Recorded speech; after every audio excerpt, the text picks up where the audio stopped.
Otra vez, en una mentalidad que se va formando a través de cuestiones como la condenación, donde estamos teniendo ese pánico de la salvación, de perder la salvación, principalmente de perder la salvación, se puede analizar la carta a los hebreos por 1 o 2 versículos de una manera incorrecta.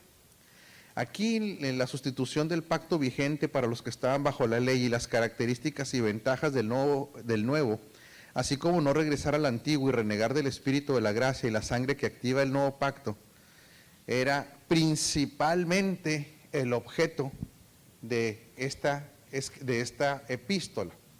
Ahora tenemos que analizar un poquito qué características tenía las personas a quien se le estaba escribiendo. Bueno, definitivamente, carta a los hebreos, ¿verdad?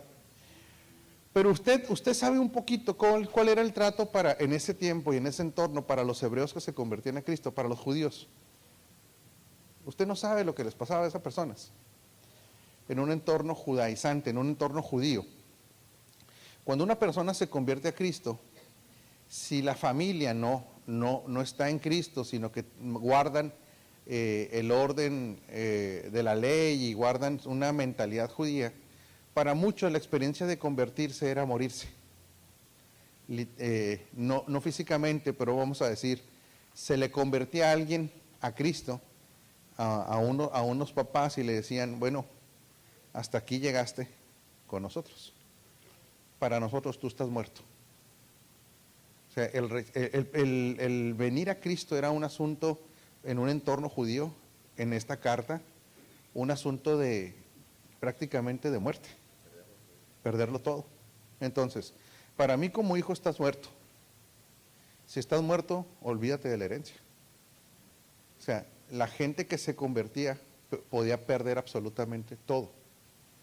En el mundo de los negocios, si usted se convertía, si usted había hecho negocios con un judío, el judío le pudiera decir que te debo, si tú ya estás muerto. O sea, olvídate que te voy a pagar. En ese entorno le corrían a los hijos de las escuelas. Entonces, la persecución era tan grande que para estos hebreos se veían presionados a renunciar de su fe. Este es el entorno en el cual nosotros tenemos que estudiar esta carta. No es un entorno como ahorita que a nosotros nos persiguen. ¿De qué manera? ¿Cuál es la persecución que tenemos aquí? Pues burla. Que eres aleluyo. Sí, el aleluyo, el hermano separado, que ya no te invito a las fiestas, o que ya no. Pero hasta ahí llega. En ese entorno, en el histórico del que estamos hablando, les costaba absolutamente todo. Entonces, le hago una pregunta. Ante esta situación, ¿cree que se veían presionados ellos? O sea, era una situación terrible. Y el autor de la carta entonces los empieza a exhortar. Por eso vemos por ahí, en Hebreos 10, una declaración muy fuerte. No dejen de congregarse como algunos tienen por costumbre. ¿Sí? Porque a lo que iba presionando la sociedad era de que vivieran un cristianismo anónimo o que renunciaran de la fe. Pero entonces el autor les dice, momento, necesitan ustedes analizar que el haber conocido a Cristo también tiene un entorno de pacto que los protege. Y empieza la descripción en los hebreos de que este pacto es mucho que respecto al otro. Mejor. La palabra que empieza a hablar es mejor, y les da las características de lo que es mejor. Ahora yo quiero que lo leamos. Vamos a leer 2 capítulos nada más para que vea que sigue siendo el tema del pacto, pero otra vez bajo bueno, déjeme hacerle una pregunta. Lo que leyó hoy de Gálatas, ¿quién encontró novedades en lo que leyó hoy en Gálatas? Levante su manita. Voy a ser sarcástico y ácido. Encontró novedades, qué bueno, lo felicito y me da mucho gusto. Pero ¿cuántas veces lo había leído? ¿Cuántas? ¿20, 30? ¿10? ¿100? Bueno, 2, 1. ¿Y por qué vimos tantas novedades? Si ya lo habíamos leído. Porque no había revelación. Había una óptica predeterminada de lo que se estaba hablando. Había una impronta. Se fijó que cuando empezamos a hablar dijimos, vamos a tratar de aprender. Vamos a renunciar a ciertos paradigmas o patrones para ver. Usted sabe que cuando esto es del ser humano, el ser humano entiende lo que quiere entender. Usted sabe que el ser humano cuando lee muchas veces no lee con puntos y comas, porque trata de leer lo que ya cree. Más que no saber, fíjese que es bien interesante. No, está bien lo que usted dice, pero es bien interesante que muchas veces el ser humano lee por frases, no por palabras. ¿Sabe por qué lee por frases? Porque va acomodando las frases a lo que ya conoce. Por eso el proceso del aprendizaje es volver a leer palabra por palabra. Entonces, ¿qué pasó hoy para los que ya lo habíamos leído a lo mejor 10, 20, 30 veces o una vez que tiene? Lo vimos bajo una óptica de revelación. Le hago una pregunta, ¿le cambió el sentido del libro de lo que leyó hoy? ¿Qué tanto? Bueno, vamos a hacer esto. ¿A quién se lo cambió completa, o sea, radical? ¿A quién le cambió la óptica radicalmente? Bueno, ¿por qué? Porque es una óptica diferente. Ahora fíjese, vamos a leer el libro de Hebreos y va a ver cómo nos va a cambiar la óptica también. Me pone Hebreos 9:1, por favor. Nada más vamos a leer 2 capítulos para seguir hablando de la importancia de este pacto en el que ahora estamos. Ahora bien, aún el primer pacto tenía ordenanzas de culto y un santuario terrenal.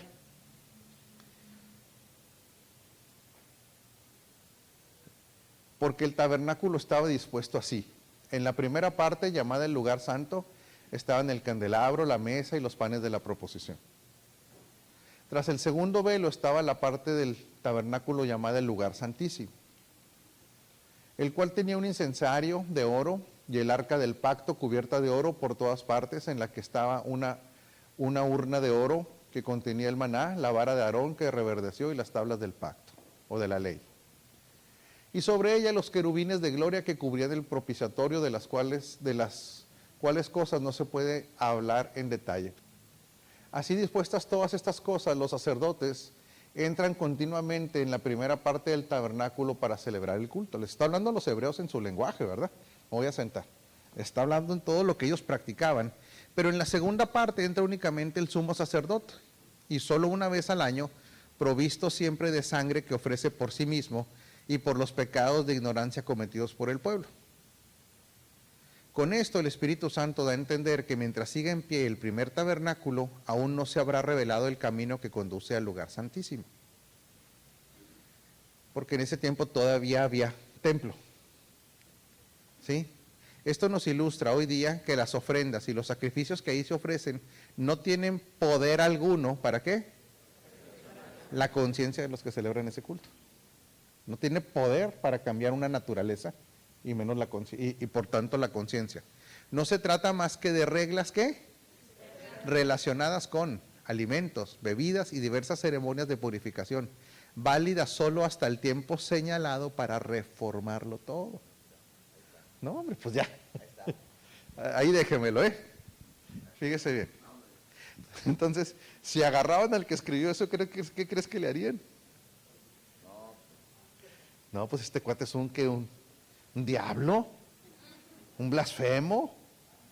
¿Qué más dirían de él? Un hereje, un loco. Pues ¿cómo? Si esas reglas, ¿quién las ordenó? Ojo, ¿quién había dado esas reglas? ¿Jehová? ¿O Yahvé? Para acabar pronto, todas esas reglas las dio Dios. Entonces, ¿cómo viene un X, aunque se llamara Pablo, como sea, a decirnos que todo eso ni siquiera le cambia la conciencia, ni te cambia la vida, que son puras cosas externas y que están a punto de pasar a mejor vida? No, lo hubieran matado, definitivamente. ¿Sí? Ahora sí viene Cristo, diga conmigo, Cristo.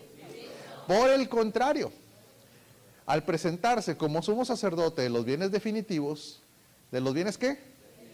No temporales, definitivos, entró en el tabernáculo más excelente y perfecto, no hecho por manos humanas, es decir, que no es de esta creación.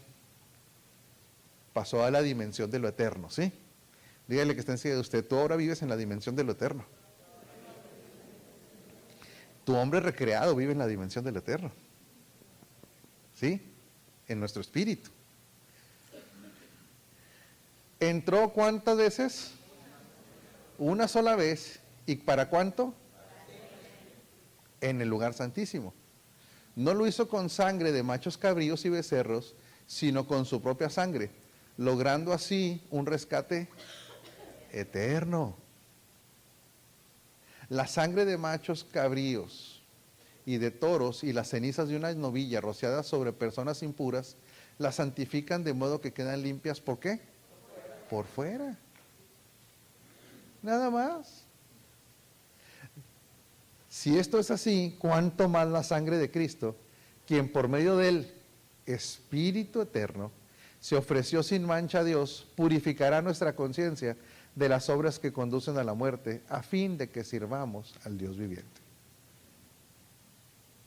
Por eso, ¿Cristo es mediador de qué? Ahí está otra vez. ¿Está claro o no está claro? Para que los llamados reciban la herencia eterna prometida. ¿Para qué es este pacto?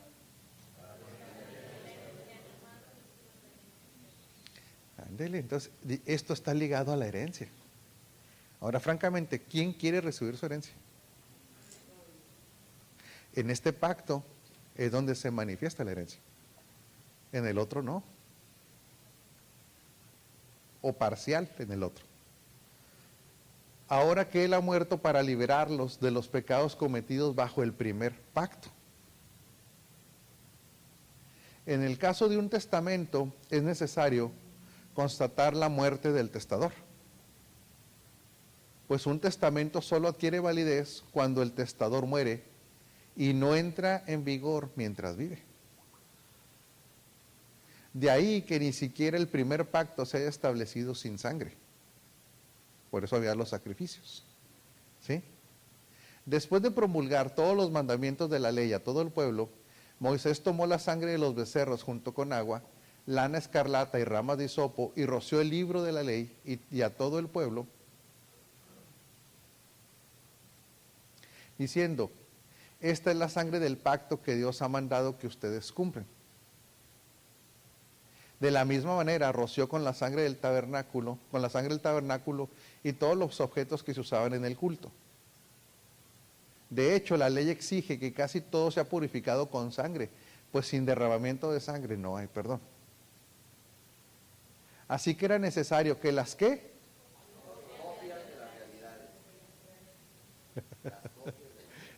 Está clarísimo, ¿no? En el pacto de las obras todo era ¿qué? Copias de las realidades celestiales fueran purificadas con esos sacrificios, pero que las realidades mismas lo fueran con sacrificios superiores a aquellos. ¿Ok? 24. En efecto, Cristo no entró en un santuario hecho por manos humanas, simple copia del verdadero santuario, sino en el cielo mismo, para presentarse ahora ante Dios en favor nuestro. Ni entró en el cielo para ofrecerse vez tras vez, como entra el sumo sacerdote en el lugar santísimo cada año con sangre ajena. Hacemos un paréntesis aquí. Se fija, por ejemplo, la liturgia católica, que siempre está sacrificando y siempre está diciendo que es la repetición. Otra vez, no es crítica, es para que vean cómo las teologías se tuercen. ¿Cuántas veces más necesita ser sacrificado Cristo? Fue una vez, y con esa vez, ¿qué fue? Suficiente. Pregunto, entonces la posición que usted tiene como hijo, como heredero, como rey, ¿requiere sacrificios? Ninguno. Ninguno, porque le fue dado por gracia. Bueno, ahorita vamos a tocar ese tema más profundamente. Si así fuera, Cristo habría tenido que sufrir muchas veces desde la creación del mundo. Al contrario, ahora, al final de los tiempos, se ha presentado una sola vez y para siempre, a fin de acabar con el pecado mediante el sacrificio mismo. Por eso todo aquel que recibe queda libre completamente del pecado, aunque se le manifiesten los pecados. ¿Sí? Otra vez. No es lo mismo el pecado que los pecados. El pecado era que no teníamos a Cristo. Ese es el pecado que da como resultado los pecados, que son las manifestaciones de la carne. Pero desde que usted vino a Cristo, le fue quitado el pecado, porque ahora tiene a Cristo. El pecado quedó anulado. Ok. Y así como está establecido de que los seres humanos mueran una sola vez y después venga el juicio, también Cristo fue ofrecido en sacrificio una sola vez para quitar los pecados de muchos y aparecerá por segunda vez, ya no para cargar con pecado alguno, sino para traer salvación a quienes lo esperan. La ley es solo una de los bienes venideros y no la presencia misma de estas realidades. Más claro ni el agua. Ahora tiempo. ¿Dónde se confunde mucho? ¿Dónde se puede confundir mucho la gente hoy? Decir, espéreme, pues si yo ya no hago sacrificios, o sea, ya no estoy bajo esa ley sacrificial, ya no lo hago, no. Pero ¿cuál era la esencia del antiguo pacto? ¿De qué otra manera se le llama a la ley de Moisés? El antiguo pacto, la ley de Moisés, pero también la ley de las obras. ¿Sí? Entonces, ¿dónde es que el hombre, el creyente, puede estar confundido en este tiempo? Decir, ok, yo ya no practico los sacrificios judíos, no. Pero creer que a nosotros nos sostienen nuestras posiciones dadas por gracia, por obras, es muy semejante a estar en el pacto de las obras. ¿Sí? Otra vez, ¿dónde está gran parte del problema? Que a la gente le decimos que es salva, ¿por qué? Por gracia, ¿verdad? Ok. Sí, pero cuando llega a ciertos tipos de congregación, le dice, ok, usted ya por gracia ya entró, pero ahora sí la van las 50 reglas cristianas que tenemos que cumplir para mantener esa salvación. Entonces, ¿era por gracia? Sí, pero hasta aquí. A partir de acá ya, ahí le van las 50 reglas para pertenecer a la Santa Iglesia Cristiana. Y dependiendo de la óptica de cada pastor, pues en unas no hay problema ir al cine, en otras sí. ¿Sí? En una no hay problema de tener vida social, en la otra sí. En una se sataniza que bailó con la esposa, en el otro no. Que tomó una copa de vino, en el otro no. Entonces, ¿cuál regla es? Por eso mucha gente dice, no, es que yo ya no estoy en el pacto de las obras, porque yo ya no estoy con las leyes de Moisés. No, el problema es que se sigue creyendo que las posiciones generadas, ojo, sí, que la posición que hoy tenemos por la obra de Cristo, la gente cree que las mantiene por obras. Y eso es como volver al pacto de las obras. Dije cómo, porque no vuelve de todas maneras. No se puede. ¿Sí? ¿Qué título recibimos en el nuevo pacto? Fíjese, vamos a hacer un análisis de los títulos que tenemos en el nuevo pacto. Hijos. Pregunto, ¿se puede por algún tipo de obra convertirse en hijo de Dios? No, ¿por qué no? Vamos, es que mire, aquí, ya cuando estudiamos el nuevo pacto, todo toma una coherencia, ¿sí? Fíjate lo que decíamos ahorita. ¿Por qué es imposible que yo por un tipo de obra me convierta en hijo de Dios? ¿Por qué es imposible? Bueno, porque no es por gracia, pero hay un porqué.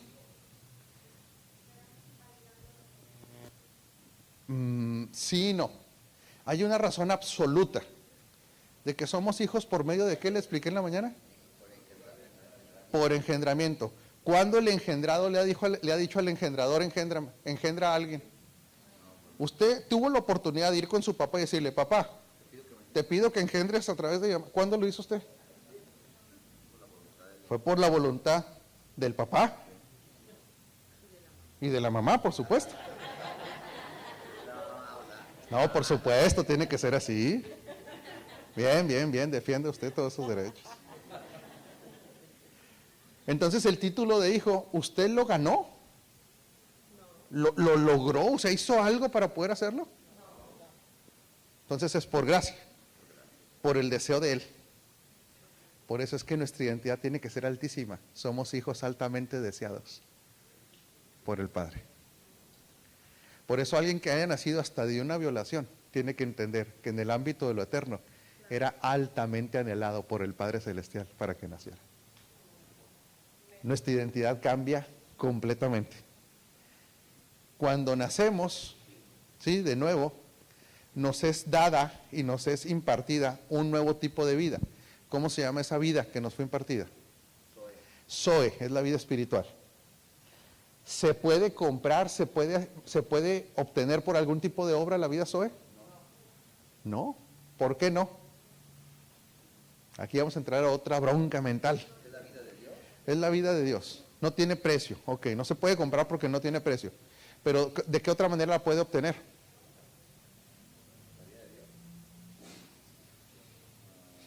¿De qué materia es? ¿De dónde usted la fabrica? No hay manera humana de fabricar vida Zoe en ningún lugar. Ni la NASA lo puede hacer. Entonces a la vida Zoe nos la dieron, ¿por qué? Ok, fíjese bien. Ser hijos es por gracia. Tener la vida de Dios es por gracia. Ok, ¿qué otro título tenemos? Herederos. Somos coherederos juntamente con Cristo. El título de herederos, aún aquí en la tierra, ¿quién lo define? El Padre. Entonces, por puro afecto y voluntad ¿de quién? Del papá. Él es el que define la herencia. ¿Qué hace la gente en la tierra? ¿Define su herencia o la definen sus papás? Igual que en lo eterno. La definió él. ¿Qué hizo usted para heredar? ¿Para ser llamado heredero? Nada. Entonces ese título también es por gracia. ¿Qué otro título tenemos? Reyes. Ok. Pero somos reyes ¿de qué nivel? Si ni en la tierra, o sea, no hay nadie aquí que traiga esa sangre. Ahora imagínense de un reino que está descrito como un reino ¿qué? Eterno, celestial, inconmovible. ¿De dónde sacamos para meternos a ese linaje? Nomás dime de dónde. Porque la realidad es que somos reyes. Entonces ese título nos lo dieron por otra vez. ¿Y luego qué otro título? Sacerdotes. ¿De dónde es usted sacerdote? Es más, si fuera sacerdote mexicano tendría que ser maya, tolteca, tendría que ser algo de eso. ¿Hay algún sacerdote aquí tolteca o azteca o hay alguien de aquí que traiga esa sangre? ¿O ese linaje sacerdote? No lo hay. Y luego el arónico. ¿Quién de ustedes viene de la tribu de Leví? O sea, tampoco, ¿verdad? Y para acabarla, aunque viniera, no somos sacerdotes bajo un orden arónico. ¿Cuál es el orden sacerdotal al cual pertenecemos? El de Melquisedec. Entonces el problema es que Melquisedec no tiene ni principio ni fin.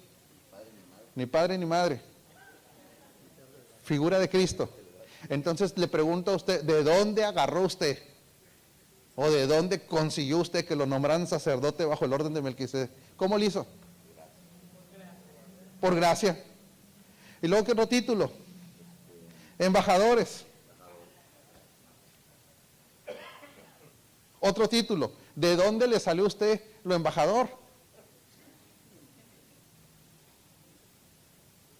Si los embajadores representan siempre a un ¿qué? ¿A una religión? A un gobierno, a un reino. Y han sido encomendados para representar un reino en otra tierra. ¿Quién de ustedes estudió para el servicio exterior del reino? ¿Quién se inscribió en una escuela de esas? Entonces es embajador, ¿por qué? Entonces, ¿dónde quedaron las obras en todos estos puestos?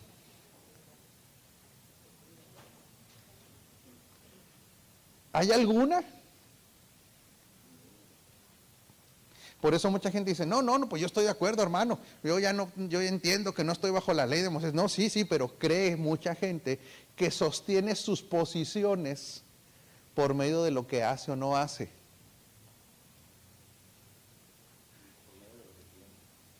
¿Sí? Ahí le va otra contundente. ¿Usted sobre qué tiene autoridad aquí en la tierra?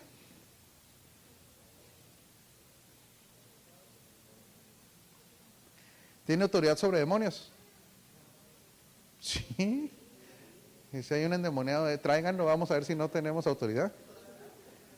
¿Tenemos autoridad sobre la enfermedad? ¿Tenemos autoridad sobre las fortalezas mentales? Pregunto, ¿y esa autoridad, de dónde la sacó usted?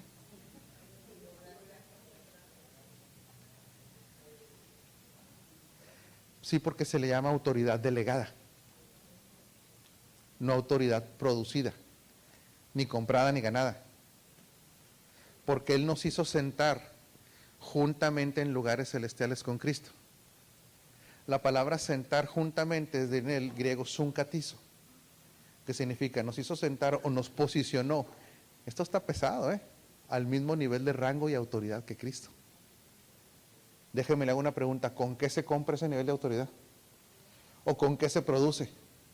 Entonces esa autoridad que tiene, otra vez, nos fue dada por... Entonces, gran mentira de que vienes a Cristo por gracia, pero entrando, ahora sí ya no es por gracia, ahora sí es por todas las siguientes reglas que usted tiene que tener. Mentira. Porque si no estaríamos tratando de mantener nuestra posición por un pacto de obras. Y esa era la naturaleza del viejo pacto. Vamos a continuar después de ese paréntesis.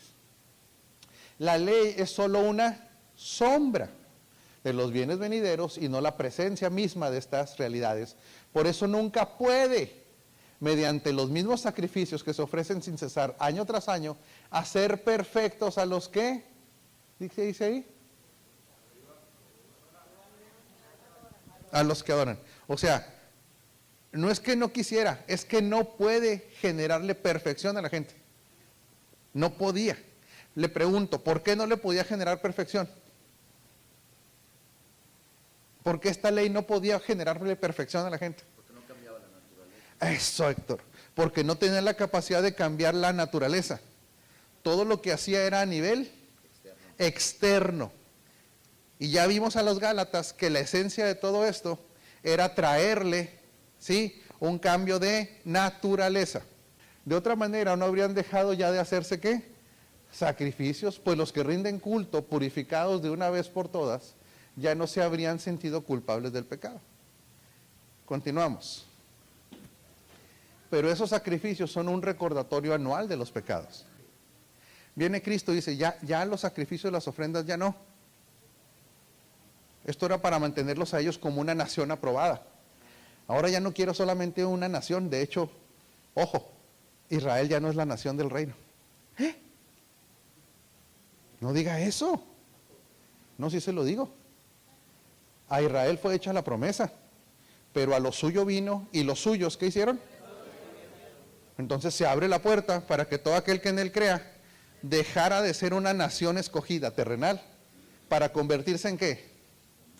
En hijos. A lo suyo vino y los suyos no lo recibieron. Más a los que creen en su nombre, ¿sí?, a los que lo recibieron y creen en su nombre, les dio la potestad de ser llamados hijos de Dios. Entonces fíjese cómo cambia la cosmovisión completamente. Tenía un pacto con una nación terrenal, con la cual iba a establecer un pacto eterno, los iba a meter dentro del pacto eterno, y no lo reciben, y ahora los que lo recibimos nos dice, ahora sí, ya no quiero sacrificios, ahora quiero un cuerpo. Eso es lo que está diciendo. Les preparaste un cuerpo, porque la iglesia es el cuerpo de Cristo en la tierra, que ya no necesita hacer sacrificios para estar en paz con Él, porque con un solo sacrificio nos hizo perfectos para siempre a los que sigue perfeccionando. Y ahora que somos su cuerpo, Él es la cabeza, nosotros somos el cuerpo, y ya no estamos separados, ahora somos una unidad. Por eso a lo suyo vino y recupera los derechos de administración de toda la creación, a lo suyo, y se lo entrega a la iglesia, que es su cuerpo. Por eso Tampico no le pertenece a ningún partido social, a ningún partido político. Tampico no le pertenece a los impíos. Tampico le pertenece a Cristo como herencia. Y como usted es coheredero, Tampico le pertenece a usted por ser coheredero juntamente con Cristo. ¿Sí va captando esa importancia de todo esto? Por eso esto nos liga a una mentalidad de reino. Ok. ¿Se acuerda cuando Cristo una vez dice, llega a un lugar y tiene que dormir a la intemperie?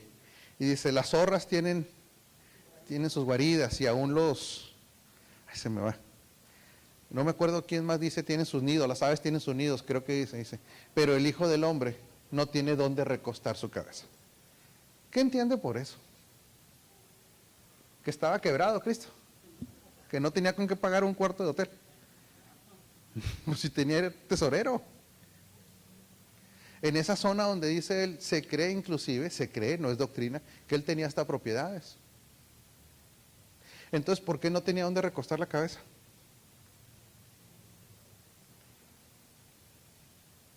Porque la cabeza, ¿dónde está ubicada?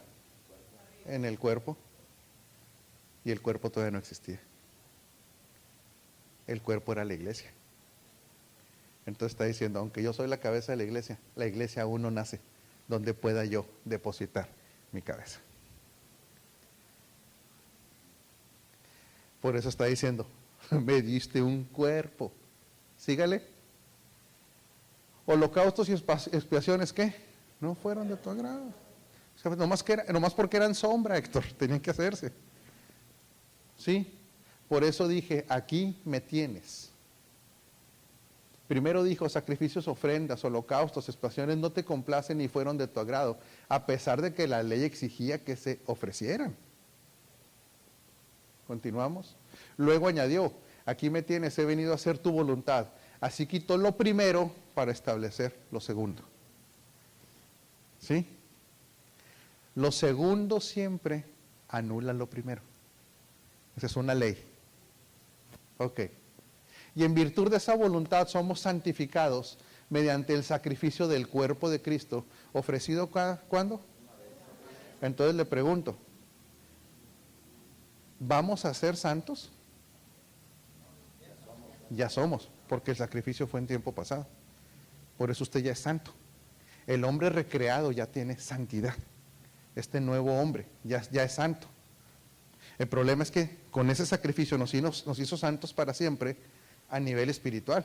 ¿Qué sigue santificando o qué sigue perfeccionando? El alma, y el cuerpo va a terminar de perfeccionarse ¿hasta cuándo? Hasta la resurrección del cuerpo. Pero el alma se tiene que seguir santificando y perfeccionando aquí en la tierra, hasta el nivel que llegue, ¿sí? Todo sacerdote celebra el culto día tras día, ofreciendo repetidas veces los mismos sacrificios que nunca pueden quitar. Fíjese nada más. Es una ley que no los quita, nada más los cubre. ¿Sí? Pero este sacerdote, después de ofrecer por los pecados un solo sacrificio para siempre, se sentó a la derecha de Dios a descansar, en espera de que sus enemigos sean puestos por estrado de sus pies. O sea, cuando él grita en la cruz, ¿cuál es el último grito que da él? Consumado es, dice, se acabó. Ahora yo voy, desciendo a los infiernos, desarmo a Satanás, le quito los derechos legales de la tierra y yo me voy a sentar a la diestra del Padre mientras alguien ejecuta legalmente la posesión de la tierra. ¿Quién será de los que tienen que ejecutar esa sentencia? La iglesia. Por eso nos dotó de poder, autoridad y dominio, para que se conecte al primer mandato de dominio y de gobierno que se le dio ¿a quién? A ver, ¿a quién? A Adán. Por eso lo que perdió el primer Adán, lo recuperó el postrer Adán, y ahora nos dice a la iglesia, órale, ejecútenlo, háganlo. Por eso el propósito nunca se perdió, Héctor. Nada más cambió de actores. Porque con un solo ¿qué? Ha hecho. ¿Cómo nos ha hecho? ¿Por cuánto tiempo? Por una semana. Mientras se porte bien. Mientras no falle. Mientras no la riegue. No, ¿para cuándo? A los que está. Ok. Seguimos en ese proceso, pero el hombre recreado en Cristo fue hecho perfecto ¿para cuánto? Por eso es que ninguna condenación, aquí se empieza a hilar todo. ¿Cuánta condenación hay para los hijos de Dios? Porque ¿cómo los ve? Perfecto. ¿Por sus obras? No. Por el cumplimiento de alguien que hizo todo perfecto y nos regaló su perfección. ¿Nos amará?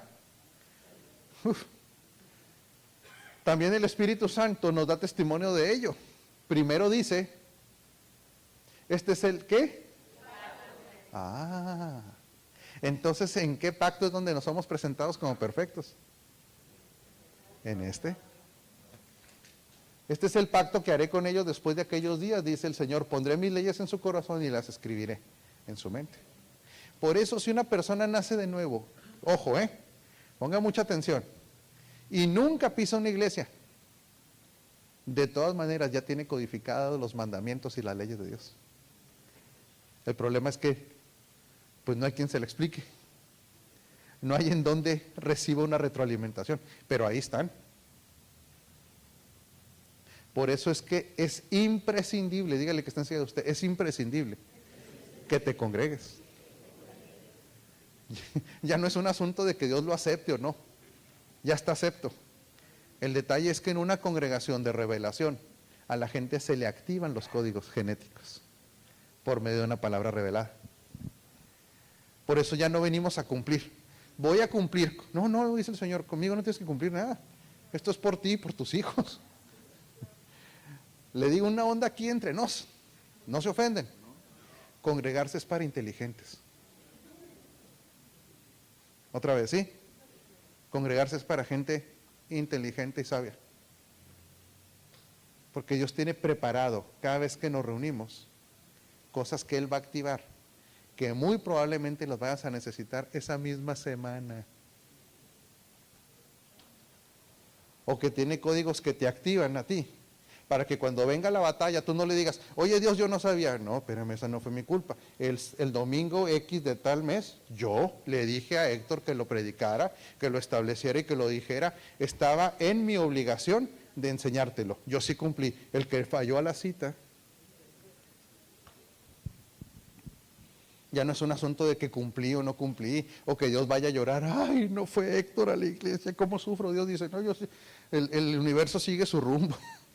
Si no va a X o Y, la bronca es suya. ¿Sí? Ok. Sígale. Después añade, y nunca más, ¿qué? Ah. Ahora pregúntenme, ¿por qué? No, así no. Pues porque usted no es una persona perdonada.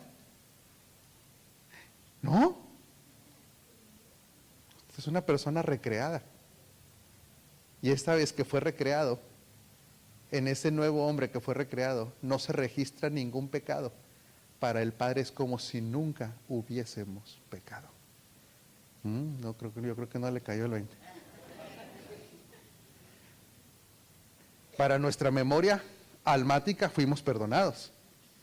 ¿Sí? Porque sí, yo la regué, yo era aquel que la regó tantas veces, ¿verdad? Como decía el cantante, yo era aquel, o como yo soy aquel, o quién sabe, yo soy aquel, decía Rafael, ¿no? No, para el Señor dice, no, es que aquel para mí no existe. Aquel se murió. Con Cristo estoy juntamente. Para mí te moriste, te tuve que resucitar. Y si resucité, no resucité un pecador, resucité a alguien perfecto y santo. Por eso no eres perdonado, eres recreado en Cristo. Entonces, ¿quién es el único que tiene memoria de nuestros pecados? ¿Y alguien más? ¿Y el diablo? Por eso el ministerio del diablo, ¿cuál es? Recordar y condenar. Pero no los pecados de hace 20 años. La regada que cometió ahorita a la hora de la comida. Por eso viene y establece, ¿no?, este nuevo pacto. De tus pecados yo nunca me voy a volver a acordar. No existen. Por eso Romanos 8:1 dice, ninguna condenación hay para los que están en Cristo Jesús. Y ahí termina. Lo que dice después, los que no andan conforme a la carne, sino conforme al Espíritu, es un añadido de Reina y Valera. Eso no está en los manuscritos originales. Hasta ahí llega. Ok. La que sigue.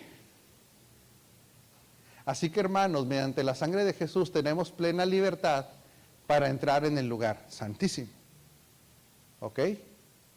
Por el camino nuevo y vivo que Él nos ha abierto a través de la cortina, es decir, a través de su cuerpo, que fue lo que Él sacrificó, ¿sí?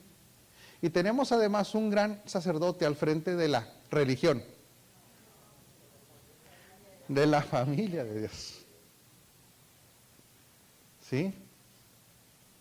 El que sigue. Acerquémonos pues a Dios con corazón sincero y con la plena seguridad que da la fe, interiormente purificados de una conciencia culpable y exteriormente lavados con agua pura. Mantengamos firme la esperanza que profesamos, porque fiel es el que hizo la promesa.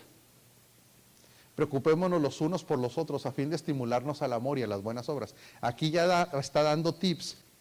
No dejemos de... Regréseme al 24, por favor. Preocupémonos los unos por los otros. Entonces, ¿a qué viene a la congregación? A preocuparnos los unos por los otros. El problema es que generalmente en nuestra óptica humanista y en nuestra óptica egoísta, vengo a que Dios me bendiga, a que me dé. Vengo preocupado, ¿por qué? No, pues esa es tu bronca. No, Señor. Si somos un cuerpo, cuando yo voy, mínimo debo abrazar a alguien. Mínimo, oye, ¿cómo te anda yendo? Por eso es que usted no debe llegar a la hora exacta. Usted debería llegar 10, 15 minutos antes para tener ese tiempo de abrazar a otros, orar por otros, a ver cómo les anda yendo. Es otra óptica ya. Menos llegar tarde, ¿verdad? Eso ya ni hablamos. Preocupemos los unos por los otros a fin de estimularnos al amor y a las buenas obras. Ok, ahora sí. No dejemos de congregarnos como acostumbran a hacerlo algunos, sino animémonos unos a otros y con mayor razón ahora que vemos que aquel día se acerca. Les pregunto, ¿por qué los hebreos dejaban de congregarse? Porque estaban viendo el América Chivas.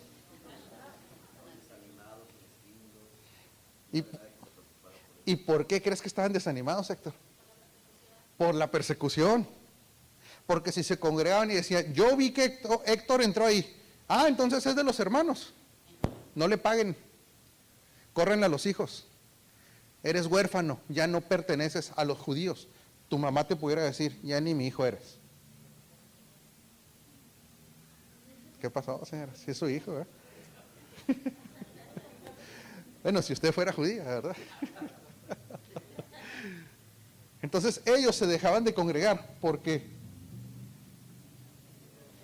no por las razones que hoy deja la gente de congregarse. O sea, en ese tiempo congregarse, ¿sabes qué les costaba? Si lo descubrían, les costaba dinero, trabajos, contactos, la familia, y eran considerados muertos.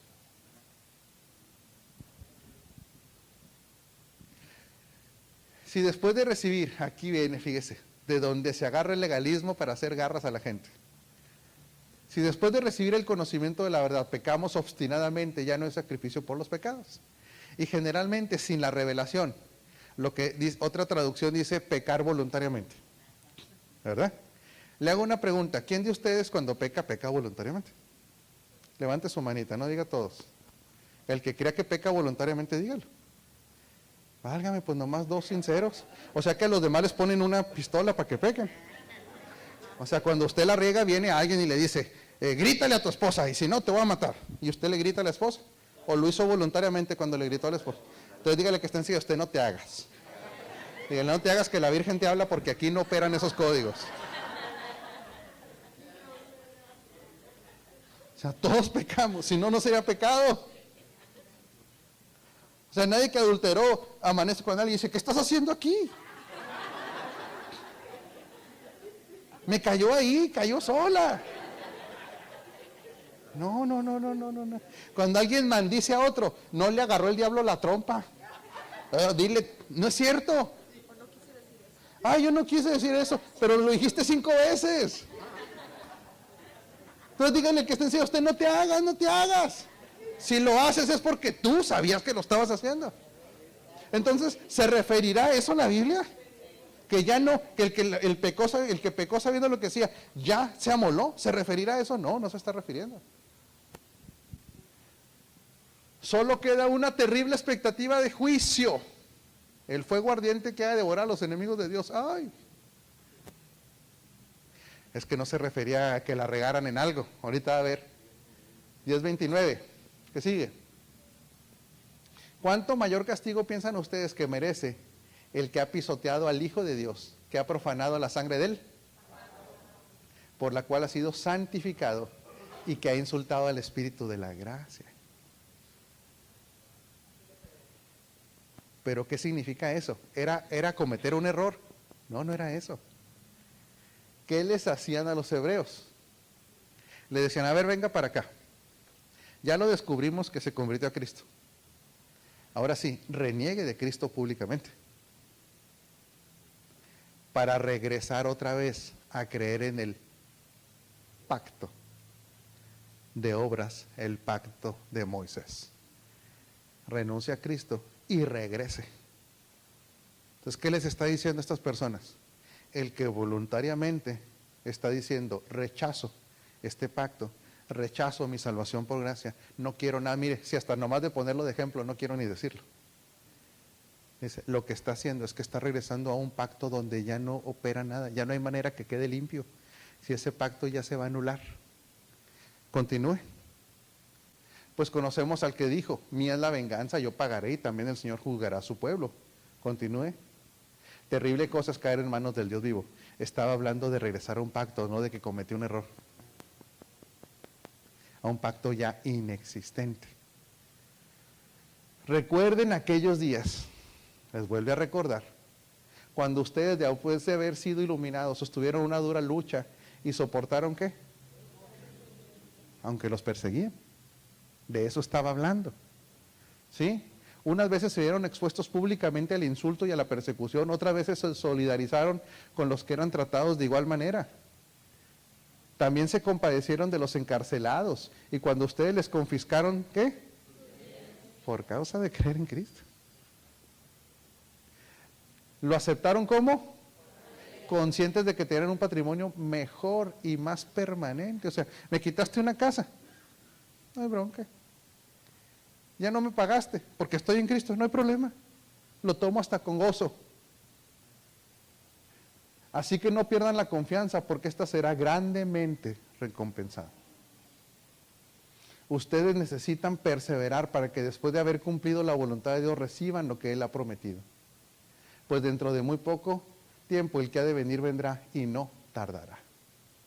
Pero mi justo vivirá por la fe, y si se vuelve atrás no será de mi agrado. Estaban regresando al antiguo pacto, estaban regresando al judaísmo. Ahí le dejamos nada más para entender. Entonces la carta a los hebreos, hay una seria advertencia de no entender y vivir en este pacto, donde opera nuestras posiciones por gracia y nuestra santificación completa. ¿Sí? ¿Le cambió la óptica de todo lo que había leído? Porque ahora lo estamos filtrando por revelación. Ahora, fíjese nada más en la carta a los hebreos, ya esto ya se la dejo de tarea, usted sígala leyendo, ¿verdad? Pero léala desde el 1. Se habla repetidamente cuando hace una comparación entre pactos, repetidamente utiliza el término mejor. Y ahí le voy a explicar todo lo que es mejor en este pacto. Mejores posesiones, porque no solamente son posesiones terrenales, son posesiones en el ámbito de lo eterno. Establecido sobre una mejor promesa. Y ojo, esto es bien importante. Cuando alguien le promete a usted algo, ¿cuándo deja de ser promesa? Cuando se cumple, ¿en qué se convierte? En una realidad. Todo lo que la Escritura habla como promesas fueron hasta antes de Cristo.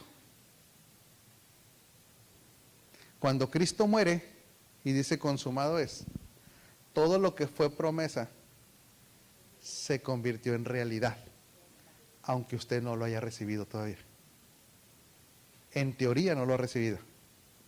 Por eso dice que todas sus promesas en Él fueron hechas sí y amén. Por lo tanto tenemos que cambiar el lenguaje. Yo confío en las promesas, no, yo confío en la realidad. Otra vez, por ejemplo, por la llaga de Cristo hemos sido nosotros curados. Alguien puede decir, yo me aferro a esa promesa. Si fuera promesa, ¿qué significa? Que todavía no se cumple. Pero si ya por la llaga de Cristo yo fui curado, ya es una, aunque todavía me duela, ¿sí? Porque Dios habla las cosas que no son como si fuesen. Y por eso dice, creí, por tanto, hablé. Entonces, ¿qué es lo que pasa? Usted y yo ya no vivimos en el ámbito de las promesas, sino de la realidad, aunque no se hayan manifestado todavía. Por eso es el lenguaje de que yo creo en las promesas. Bueno, sí, pero para usted ya no son promesas, ya es una realidad. Eso cambia todo, porque entonces al haber sido hecho una realidad, nosotros oramos de esa manera. Si a alguien le duele algo, ya no le pide Dios, sáname. A ver, trae usted ahí una enfermedad. Si fuera una promesa, usted oraría, Dios, por favor, si es tu voluntad, sáname. ¿Qué diría Dios respecto a esa oración? ¿Es eficaz o ineficaz? Ineficaz. ¿Cuál debería ser la oración?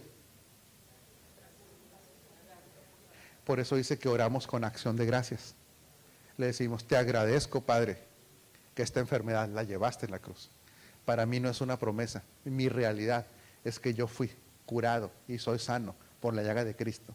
Lo sienta o lo vea o no lo vea, sigue siendo una realidad. Hasta que termine, dile un aplauso, ¿eh?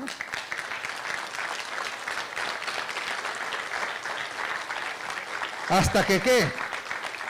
Hasta que se manifieste.